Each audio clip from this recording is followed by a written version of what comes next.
Hello everyone, my name is Graves and it's that time of year again. It's November, which means it's World Season Professional Smite. For the last 2 years I've made it sort of a tradition to make a video previewing all the teams that'll be playing for the right to lift Thor's hammer, and this year is no different. However, unlike years past, there will now be 3 parts instead of 2. Now that we know the 8 teams competing in DreamHack Atlanta, with SK Gaming and Sanguine making it from the placement stage, let's take a look at the format for this event. The format is simple. One single elimination bracket. Quarterfinals are best of 3. Everything after that is best of 5. Last team standing wins. Without further ado, let's talk about the 8 teams we'll be seeing at this event, starting with the 2 placement teams and moving on to the top 6 SPL teams from the regular season. Sanguine eSports, roster, Hadex, Panitom, Shinto, Netrioid, Rongyu, Coach, Oxaladion. Entering as the 2nd seed from the placement round is Sanguine eSports. I already talked about the boys from LATAM and Hadex in the previous video, but I feel that this team truly surprised everyone, as Sanguine had a very impressive run in the placement round, only losing to SK Gaming, and putting up quality wins against Space Station Gaming, Hyperunit Xbox, Luminosity Gaming, and Simplicity to punch their ticket to DreamHack Atlanta. This is the best performance from an international team since Season 4, and the most impressive that LATAM has looked at World Championships since Season 3 when Lich beat Team Allegiance. However, no international team has ever made the semifinals, and Sanguine's hoping to change that with a quarterfinals matchup against Team Rival. And while things do look bleak, at Sanguine playing the number 1 overall seed, Rival have looked far from invincible recently, and having a terrible showing at MSI against Armada could affect them. Sanguine has already shocked the world up to this point. Can they do it again? SK Gaming, roster, Belair, Sanford Soccer, Paul, Zatman, Neilma. Coach, L Chuckles. I said in the placements preview that SK Gaming should be a lock for DreamHack Atlanta, and I was definitely proven right. The team has looked quite good during this week, never even sniffing the lower bracket besides a close series of Simplicity. However, relatively they still looked inconsistent, and they did have to fight a good bit in that Simplicity set, especially to make it to this spot. The problem for SK Gaming is that it doesn't get any easier coming up, as they'll be up against a very talented Splice team who's looking to win the organization's 2nd straight World Championship. If SK Gaming were against almost any other team, I would like their chances a lot more, but Splice is a hard challenge. And last time SK Gaming went to Worlds was back in Season 1, albeit with a very different roster, when they finished in 4th place. Will they do better than that first showing? eUnited. Roster. Benji, Ice Baby, Big Man Tings, Emilito, Callus. This team to me really is an enigma. On one hand, they're a talented team full of veteran experience of players who have not only made Worlds Finals, but won them too, along with an organization that knows what it takes to win a Smite World Championship. But on the other hand, this team just doesn't seem to play with the passion that other higher end teams play with. To me, ever since the set where they didn't show up on time, the notion has been stuck in my head that they're a team that just doesn't care. And while I know that's a bad notion to have about a team, because all pro players in any discipline try, it's a feeling that I just can't shake. All these players with past successes haven't looked like their former selves, game in and game out, and in this tournament especially, consistency is key.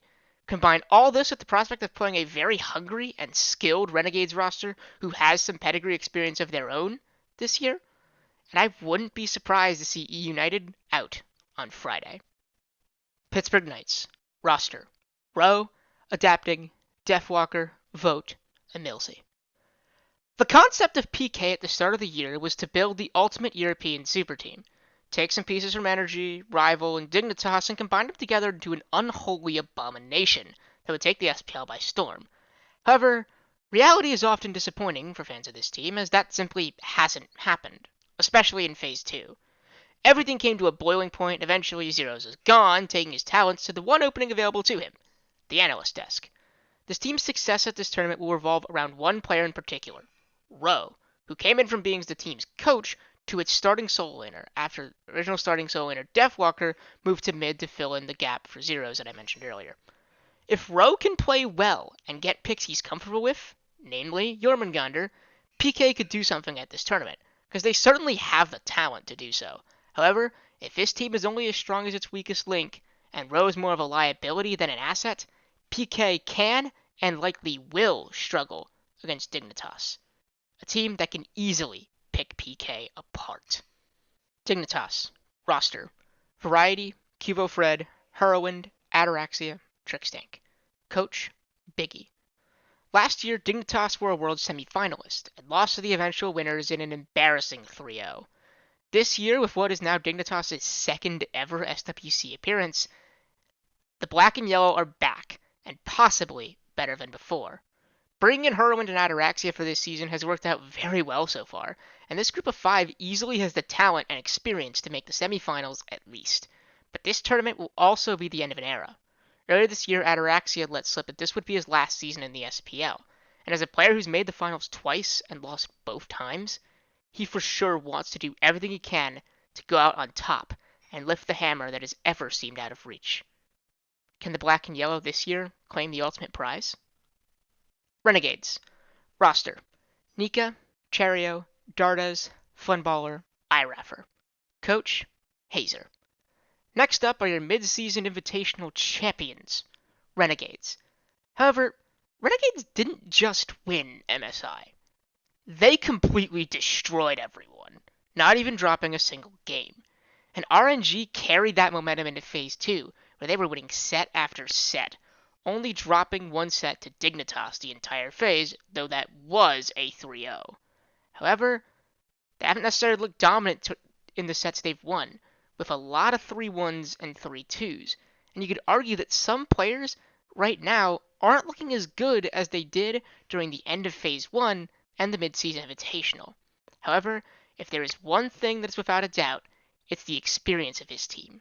Raffer knows what it takes to lead a team of misfits to a world championship. He's already done it twice. He can certainly do it a third time. Splice. Roster. Solar Troll, Scream, Venenu, Cyclone Spin, Aurora. Coach, Kabam. At the end of last year's Worlds, Splice had reached the top of the mountain and won the whole tournament in an epic final.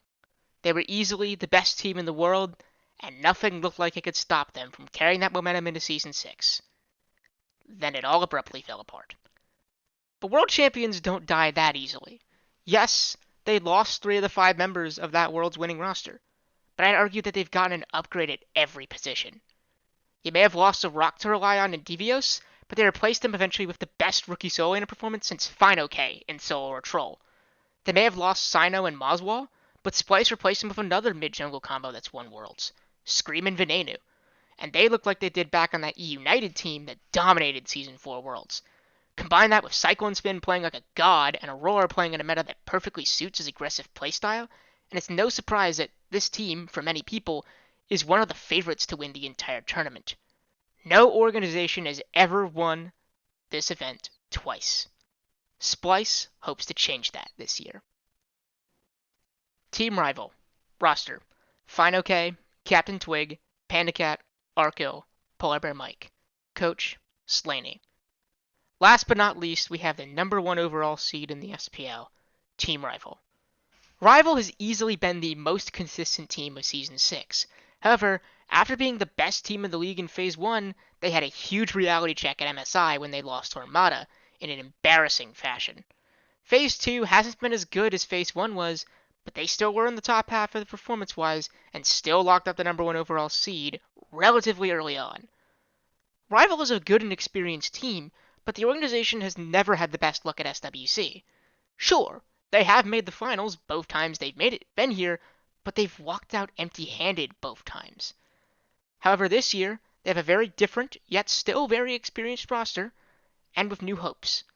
Can Rival finally reach the top step, or will they fall short for a third time?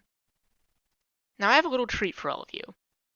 I'm going to now give you my predictions and see how badly these age by this time next week.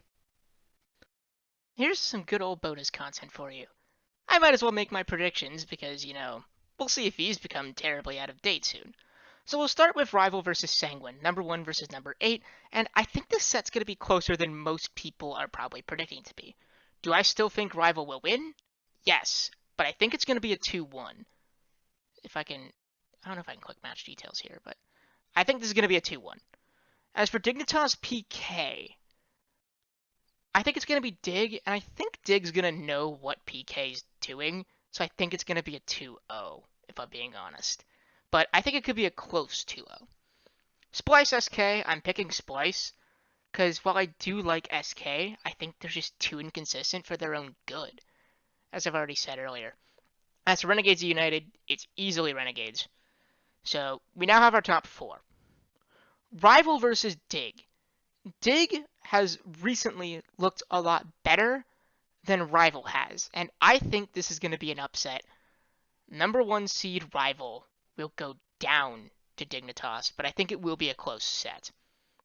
As for Splice versus Renegades, Splice have just looked like the better team in Phase 2, and they look insane if they can keep up their SPL form, which I think they will. Meaning, I think we're going to see a Dignitas Splice final. As for who I'm picking to win the tournament, well, I'm picking Splice. I think it's going to be close, but in the end, I think Splice will be 2-time world champions, and with that, Season 6 will come to a close. I'd like to thank everyone for watching this 3-part series if you only watched 1 part, 2 parts, or all 3 parts. But yeah, I think we're all going to be excited for Friday when World Championships start. And without further ado, well, whatever. I don't care enough to edit this. Thank you all for watching. And, well, we'll just see what happens on Friday when all this starts up.